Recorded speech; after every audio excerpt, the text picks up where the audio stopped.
Salut à tous, le journal du foot de ce lundi 18 février. Les confidences d'Adil Rami dans un entretien au Canal Football Club ce dimanche. Le défenseur de l'OM a confié avoir fait un burn-out après la Coupe du Monde remportée par les Bleus en Russie. Une galère mentalement et physiquement, selon les propos du champion du monde. Je me forçais, je n'y arrivais pas. Parfois, j'ai même été agressif avec des gens qui me demandaient des photos, des gens qui me filmaient sans me demander. J'étais aigri avec mon entourage, avec les gens qui étaient autour de moi, chose que je déteste montrer, a confié Rami, qui assure avoir tourné la page désormais. Karim Benzema ne croit pas à un éventuel retour en équipe de France. L'attaquant du Real Madrid est conscient qu'un retour en bleu sera difficile malgré ses statistiques impressionnantes sur les dernières semaines. Écarté depuis 2015, Benzema s'est confié en toute simplicité dans Téléfoot. Je ne vais pas faire le fou et dire que j'attends la sélection. Ils ont gagné en équipe, ils sont champions du monde, ils ont une nouvelle génération de nouveaux jeunes, c'est bien, ils ont fait du bon taf et je leur souhaite bonne chance à lâcher l'ancien Lyonnais. Le père de Neymar a remis les choses au clair concernant l'avenir de son fils. Il a démenti les rumeurs d'un retour du Parisien à Barcelone lors d'un entretien à Téléfoot. Nous n'avons pas parlé avec le Barça à aucun moment. Toutes ces rumeurs ne sont que des mensonges. Le futur est à Paris, le présent est à Paris, a prévenu le père du Brésilien qui a néanmoins reconnu qu'en football tout pouvait aller très vite. Quelques infos en bref et en images. En Italie, on parle beaucoup de l'avenir de Mauro Icardi à l'Inter. L'Argentin a été chahuté en tribune dimanche et son avenir est incertain.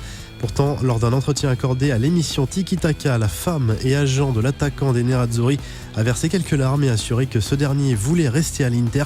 Le Slovaque Marek Hamsik, lui, est arrivé en Chine ce dimanche pour s'engager avec le club de Dalian Yifang. L'ancien joueur de Naples va s'offrir un contrat doré. Avec son but magnifique à Saint-Etienne, Kylian Mbappé est devenu le premier Français à marquer 19 buts en 18 matchs dans l'élite depuis près de 45 ans.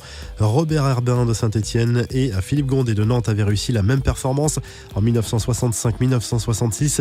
Direction l'Angleterre où, selon le Times, Manchester United aurait offert une prolongation de contrat à David De Gea, assorti d'une augmentation de salaire qui ferait de lui le joueur le mieux payé d'Angleterre. Le club mancunien lui offrirait 102 millions d'euros sur 5 ans, soit un salaire de 425 000 euros par semaine. La presse anglaise qui reparle également du prince héritier d'Arabie Saoudite qui rêve de racheter les Red Devils. Il serait revenu à la charge avec une offre de 4 milliards d'euros. Un dernier adieu à Emiliano Sala. Les obsèques de l'ancien joueur du FC Nantes avaient lieu ce week-end en Argentine. Son ami et ex-coéquipier Nicolas Palois a notamment fait le déplacement. José Mourinho, lui, était dans les tribunes du stade Pierre-Mauroy à Lille ce dimanche pour assister à la rencontre entre le LOSC et Montpellier. Il serait venu observer Nicolas Pepe et Thiago Mendes, peut-être en vue d'un futur défi en tant qu'entraîneur.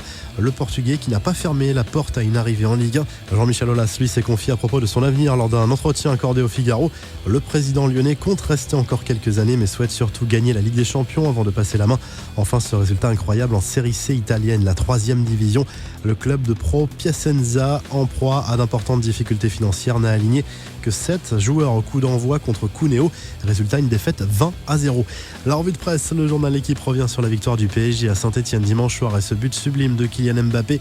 Le Corriere dello Sport revient sur le succès de l'Inter Milan contre la Samp, 2-1 en Serie A et sans Mauro Icardi encore une fois.